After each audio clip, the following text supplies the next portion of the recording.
मेरे सभी दर्शकों को मेरा जय गुरुदेव, प्रणाम, जय श्री राम। मेरे इस चैनल ज्ञान ध्यान कल्याण में आप सबों का स्वागत है। आप सबों पर और आपके पूरे परिवार पर आपके गुरु और आपके ईश्वर की असीम कृपा बनी रहे। आज के इस वीडियो में शिव पुराण के कोटि रुद्र संहिता में वर्णित मैं एक कथा सुनाने जा रही हूँ।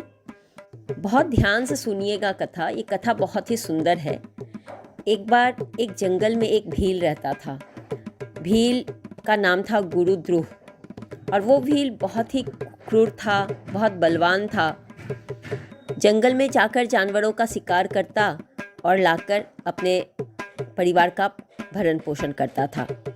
एक दिन उसके परिवार के लोग बहुत भूखे थे तो वो धनुष्वान लेकर निकला, जंगल में गया, लेकिन उसे दिन भर बीतने के बाद भी कोई शिकार नहीं मिला।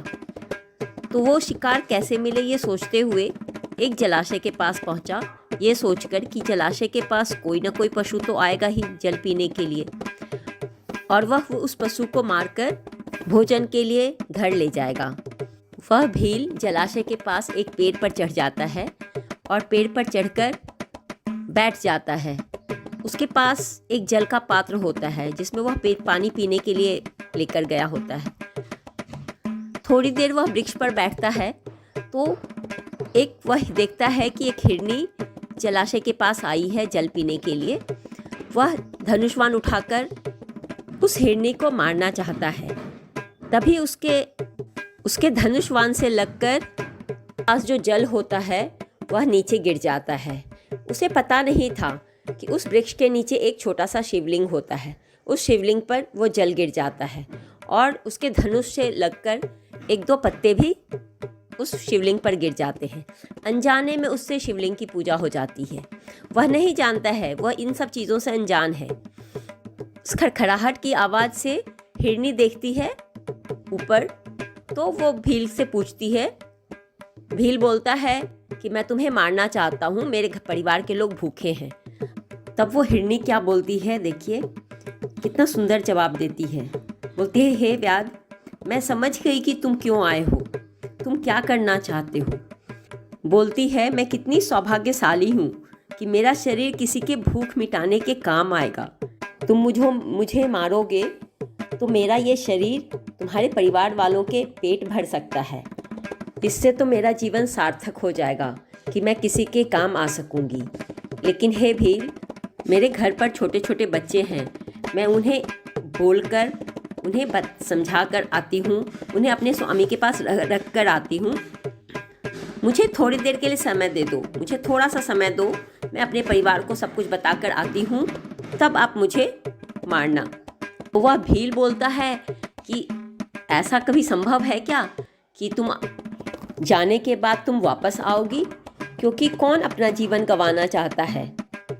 तब हिरनी बोलती है कि अगर मैं वापस ना आऊँ तो मुझे, जो ब्राह्मण यज्ञ नहीं करते हैं, जो त्रिकाल संध्या को छोड़ते हैं, जो अपने स्वामी का वचन का पालन नहीं करते हैं, उन्हें जो पाप लगता है मुझे भी वही पाप लगे। यह सुनकर वह भील उसे जाने देता है। कुछ देर होता है, वो लौटती नहीं है। तब तक रात्रि का पहला पहर बीत चुका होता है, शिवरात्रि का पहला पहर बीत चुका होता है। तभी वह देखता है कि दूसरी हिरनी वहाँ पर पानी पीने के लिए जलाशय के पास आई है। वह फिर धनुष्बाण उठाता है उसे मारने के लिए। जैसे ही धनुष्बाण उठाता है तो उसके पास जो जल होता है वह जल थोड़ा सा शिवलिंग पर गिर जाता है और धनुष से लगकर पेड़ के पत्ते गिरकर उस शिवलिंग पर चढ़ जाते हैं। तब तक शिवरात्रि का दूसरा पहर चल रहा होता है और वह वृक्ष बेल का था।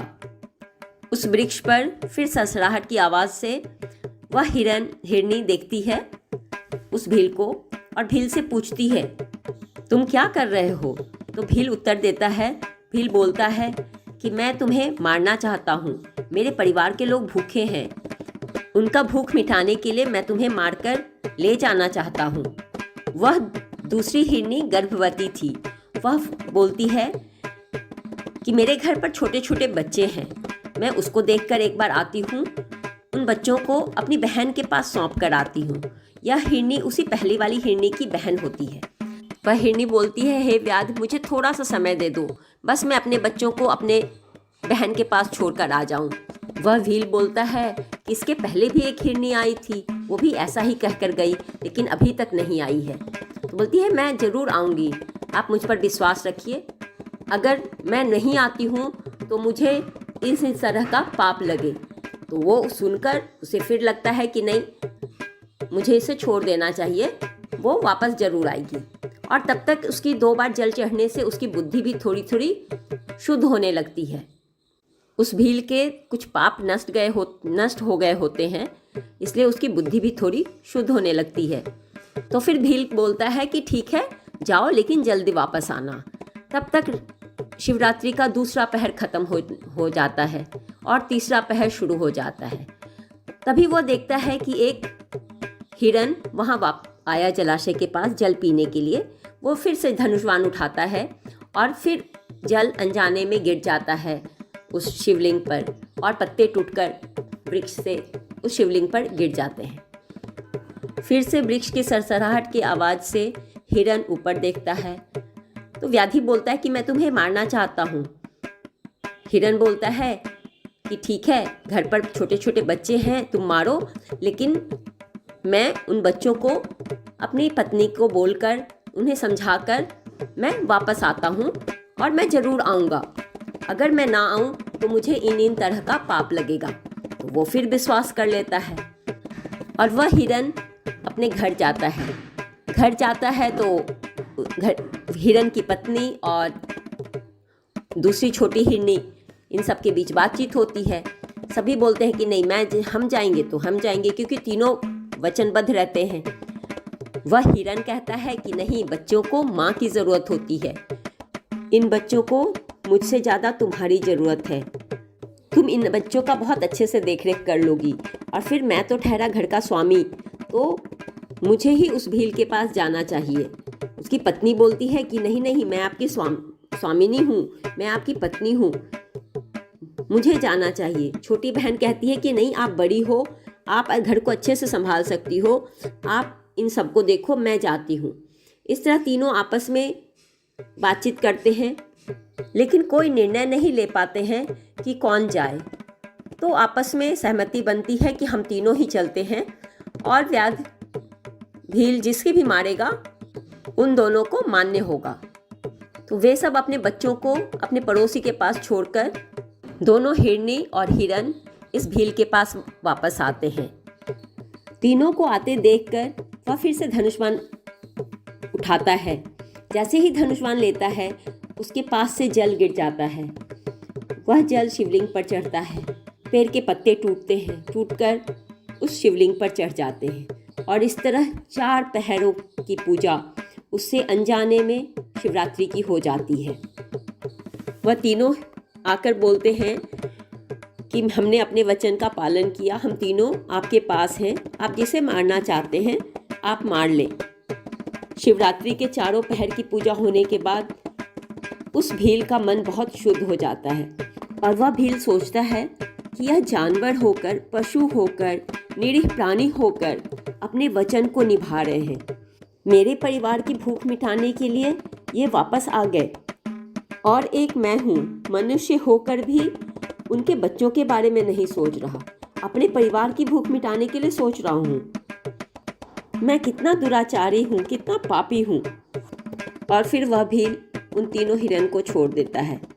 अनजाने में की गई शिवरात्रि की पूजा से उस भील की बुद्धि शुद्ध हो जाती है, और भगवान शंकर भोलेनाथ उसे दर्शन देते हैं और उसका नाम गुहू देते हैं, और इसी गुहू से श्री रामचंद्र जी मित्रता किए थे।